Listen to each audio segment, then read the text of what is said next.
Hello, everyone. Welcome to Developing Palates. I'm Aaron Loomis, and with me, as always, is Jiunn Liu. How you doing, Jiunn? Good man. Being the We got the local slave. corporate Jiunn today, I know. You're not gonna see me in my white t-shirt today. and also joining us, Seth Geis. How you doing, Seth? Doing well, thanks. Thanks for having me on, man. Absolutely. So I might get to see a little bit more of this threesome going forward, which is cool. So today True we, yeah, What do you say? true DP fashion. yeah. So today we are talking about the Montecristo 520 Edition Limitada from 2012. It's kind of a Toro extra size, 6.1 inch by 55 ring gauge. All the stats basically from Cuba. Factory code on this box was TUO, and the release date on the box was November of 2012. So with all those pieces of information out of the way, June, what was your pre-light experience like with the cigar? It was good. It was actually, I mean, most Cuban cigars have this, for lack of a better word, kind of a shitty presentation. But I thought for this one, it looked really nice. I mean, when I mean shitty, I mean like, you get like green spots on a bunch of them. You get like water spots and that kind of a thing. So they're typically not all that attractive. But this one, on the other hand, I thought was good. June, bring your mic back to closer to your mouth. Oh, sorry. Can you hear me better? Other side.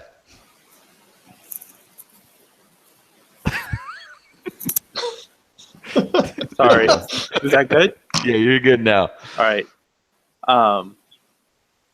Anyways, pre-light. Now that you heard everything I said on the last thing, attractive wrapper. I like a really good Colorado red, kind of a shade wrapper to it, which this was. And really, I thought it was a pretty nice deviation from what Cuba has done, and more so recently of having their Limitada program to be such like dark Maduro thick wrappers. Bangs well pressed, seems loose visible. Cigar felt pretty light in weight, but the bunch and roll felt pretty good. I didn't get any soft spots. I got a pretty good even give throughout the whole cigar. Head finish off with a well-applied triple cap. Wrapper smelling of faint notes of cedar, white pepper, and they've got a little bit of floral note going on. When I smell the foot, dry nuts, meatiness, white pepper, and a natural tobacco sweetness. When I went on the cold draw, got what I typically always get with that cardboard kind of a thing going, and I got some white pepper on my lips. So all in all, a very good pre-light experience. How about you, Seth? I mean, it's carrying off of what June said. It's a really beautiful wrapper, nice Colorado color. And when you talked about the Limitadas being more Maduros and darker wrappers, this one really did kind of stick more to that classic Habano wrapper or Habanos wrapper that you have with Cubans. Well rolled. I mean, it is light, but it was there were very few veins. Great triple cap. Surprisingly, a really well rolled Habanos. Had an aroma which kind of showed those classic Montecristo flavors, which I think the Limitada show of, there was spice, there was leather, there was sweetness, there was cedar. There's a little bit of saltiness I always find. And the cold draw kind of delivered those same qualities in my opinion. Yeah, for me, the wrapper was kind of a light brown, a couple medium-sized veins kind of ran down the length of the cigar. The seams were smooth, but they were visible. The head was finished off with a well-applied triple cap.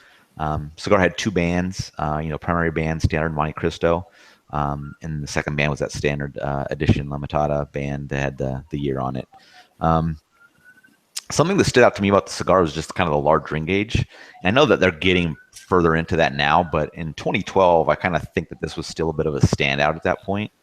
You guys can correct me if I'm wrong, since you guys smoke a lot more Cubans than I do. But the aroma from the wrapper was a really faint wood for me, and then the foot aroma was a little fuller and has kind of more defined as cedar.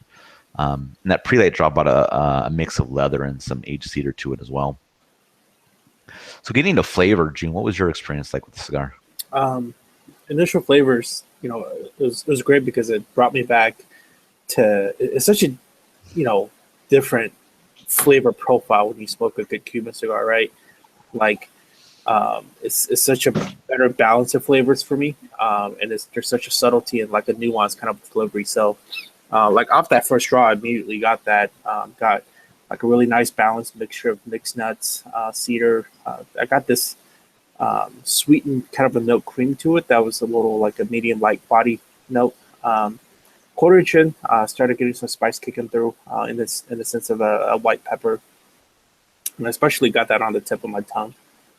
Retro, got some deeper white pepper, dry minerality, and some mixed nuts. Finish was a little boring. Mainly just got a bunch of like lingering dry wood going on. Body and strength, medium. Going on second, third, a little more cedar centric, but still all the other notes still remain intact. Still got that mixed nuts, medium light body, sweet cream, and white pepper. The retroling still got that sharp white pepper going on. I started to get some dry minerality and some mixed nuts going as well. The finish became a little less boring, became a little bit more interesting. I got some still that dry wood going through, but I started picking up like that same sort of a dry earthy minerality to it. Moving on to last third. Same as a second third, really, within the first inch or so. But past that mark, the profile really started to show surprisingly quite a bit of a sharpness to it. Namely like a sharp cedar, pretty intense white pepper going forward. And when I say intense white pepper, I don't mean like I'm smoking some freaking, Nico Hero bomb, but like for Cuban especially, it's pretty high in spice levels. That sharpness deepens through the retro finish. At times, a sharp hay note coming through in like an intermittent sort of a fashion. Even with all the sharpness, profile still medium in body and strength. So first 2/3 was really good, and that last third kind of hit a little bit too of a sharpness for me. Seth, what about you for flavor notes? Yeah, for the first third, I thought it delivered a lot of classic, Cuban Montecristo flavors. I was getting hazelnut. There's always like this cream and mocha and this coffee, which I always go with like this cappuccino kind of a quality, which I typically get. So it's got like that cappuccino, and there's a little bit of chai. There's some cedar, and with that there's a little bit of saltiness to it, but there is that sweet aged tobacco with it. Medium body, medium strength, just more flavor focused. Nice construction, and that kind of continues on into the second third. I found the second third was fairly similar to the first third in showing those flavors. I was really getting that chai and that cappuccino quality, and it remained, medium on all those levels in the second third. And as Jiunn says, when it gets in the final third, it kicked it up a little bit. It lost some of those chai qualities. It was more peppery. There's more leather and tobacco and cedar notes. So it was losing some of that elegance. I'd say it probably increased a little bit in strength. The body kind of stayed around the same, but the finish, it wasn't bad. It was just not what I was looking for after the first 2/3, but still fairly consistent, the smoke. Complex, but consistent. Right. Yeah, for me, the initial draw was about like a slightly spicy and slightly charred cedar. And then at a 1/4 inch in, that char kind of went away and some saltiness became present with that slightly spicy cedar. Retrohale was cedar without that slight spice. And then at 3/4 of an inch in, the spice went away and kind of left that cedar and that slight saltiness. It was just a little bit drying on my palate as well. And then 1.25 inches, that retrohale gained a nice toasty note to it to go along with the cedar. And then as the third was finishing up, a little bit of char popped in from time to time, but the cedar and salt were kind of the mainstays there. And strength was just slightly below medium. And then getting to the second third, the cedar and saltiness, creating a very nice mix together. And that 1/4 inch in, the cedar moved up front, and a slight char returned while that salt was kind of still present in the background. An inch in, char makes its way into the retrohale to mix with the cedar. And then at 1.25 inches, the cedar transitioned to oak and kind of lost the char, but there's still a little bit of that saltiness in the background. And then as the third was coming to a close, that salt that was present, still there. A little bit of minerality kind of joined in in the background with the oak note, and strength was right at medium. And then getting the final third, The minerality went away, and a slightly charred and dry oak remained. And then at half inch in, the char reduces while the oak was still up front. Rusher Hill was really just oak at that point. And then an inch in, the oak wasn't as dry, but it kind of remained the primary flavor note. And as the cigar was wrapping up, it was still primarily oak, a little bit of char in the background, and the strength kind of stayed right at that medium level. So getting into performance for burn and draw, Jiunn, what was your experience like? It was good. Both really good. Smoked a cigar for like 2 hours and 38 minutes, which is right around kind of how long I would take to smoke something like this. Ashes held on tight. Burn line, it was never super razor sharp, but I never had to like touch it up or anything. So to me, that leads to a really good burn. In terms of draw, it was slightly snug for my liking, but I still thought it was pretty good. I mean, I actually did smoke. So I think it's important to note that within the cigars that we smoke for review, it all came out of the same box, right? I actually smoked a couple more out of a different box out of my stash. And one out of the two of that other box, it wasn't like the draw really sucked to the point where it was just like I put it down. But in this particular example of the review, the draw and burn was really good. How about you, Seth? Yeah, for me, the experience throughout the draw, I think with a lot of Cubans, the draw is not as loose as it is for non-Cubans. There's a more snug draw, which I like. It really produces that concentrated smoke experience, and I think it makes the smoker really slow down. So I appreciate that, but I can see it can be a problem with not getting a draw at all. But because of that, I took my time, which you're always supposed to do anyways, but it helps with the burn line being fairly even. It was never perfect, but as Jiunn said, I never had to touch it up. It's just times here and there was a little wavy, but it was a nice draw. It remained cool from beginning to end, just slightly snug with a really solid burn line and a nice ash on the end for it. It was a well-made limitada. Yeah. For me, the burn was slightly wavy the entire time. It did go out on me once in the final third and required a relight, but it wasn't that big of a deal. Ash was holding on, 1 3/4 increments, so it was holding on pretty tight.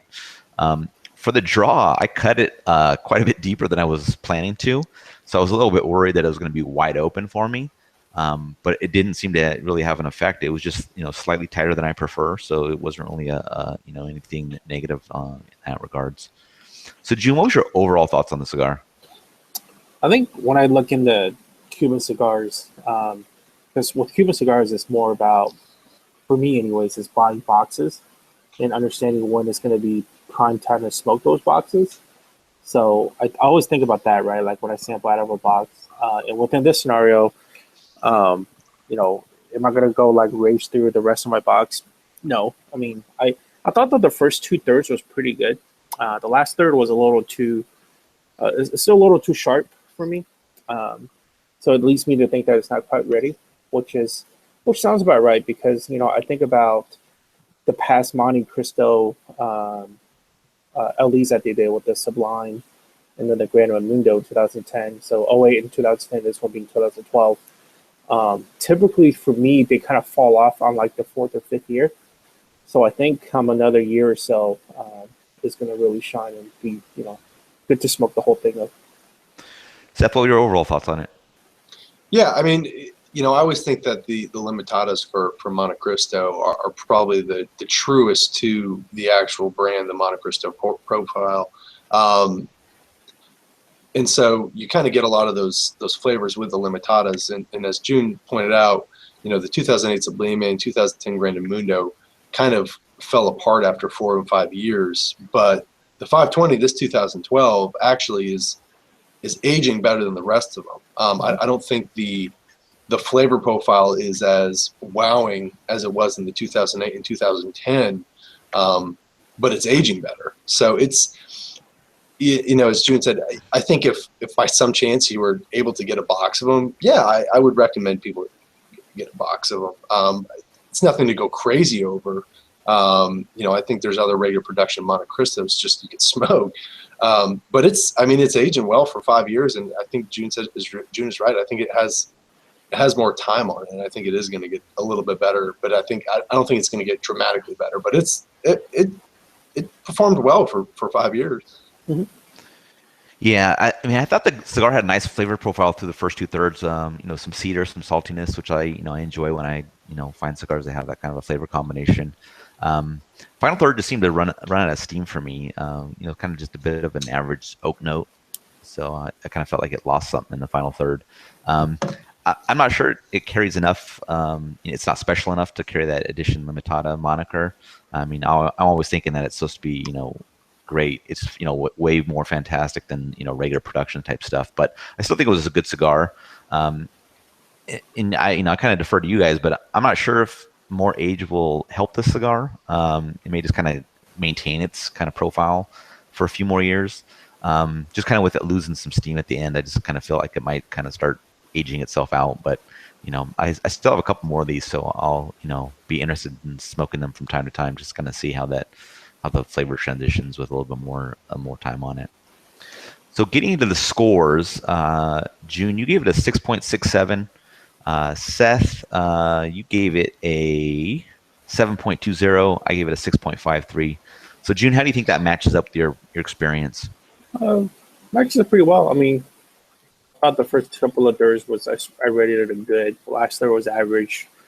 Burn and draw very good, and overall I thought it was a good cigar. So yeah, it's in line with my expectations. I mean, I think come another year or so, I think it's going to be like all across the board good. So, but at this point, that 6 range is good. How do you think your score matches up, Seth? Yeah, I mean, score's probably a little bit, maybe it's a little bit higher, but I do think it is a good cigar. And I think when you look at the fact that this is 5 years aged. Right. So Jiunn, good job aging that thing for 5 years, man. I'm proud of it. So it's just, it's smoking well. I think finding something that's aged for 5 years that smokes this well, you probably struggle, but it's not mind blowing by any means. Right. But it is a good cigar. You're right, though. It's, as you just said, in terms of a limitada, I wouldn't classify it as a limitada. Right. Yeah, I think my score matches up well. I think Jiunn and I scored it almost identical. I think the only change was Jiunn scored it a little bit higher on the burn than I did, but otherwise we were pretty much dead on. So, I think it matches up well. I mean, it's a good cigar. There's nothing wrong with it. You're just it's something that's hard to find. It carries probably a higher price tag, so you just gotta have to take those things into consideration. So, but I definitely smoke more of these, and it's not any issue with that on that front. So, any other final thoughts from you guys on this cigar? Go by regular production. Oh, yeah. Just I know they're limitadas, but just smoke them. I mean, It's not something I think to hold on to. These are just like smoke them. Yeah. What about you, Jiunn? Well, I say save your money. Go by regular production. Yeah. Yeah, go buy some. It's nice to smoke it. Just to say you smoked it and have the experience. But or you can buy these when it comes out, and you can flip it and sell it to suckers. That's true. You can also do that as well. Why do you say that to someone who might buy them? Please buy for me, by the way. Please buy them. These are great. You should have them. You're not a sucker at all. Yeah. Don't buy for crazy prices. Buy for normal prices if you can find them at that level. But otherwise. Yeah, that's the other thing I'd say is if someone like cranks up the price on these things, don't do it. Just go buy regular production. Yep. Oh yeah, definitely. Exactly.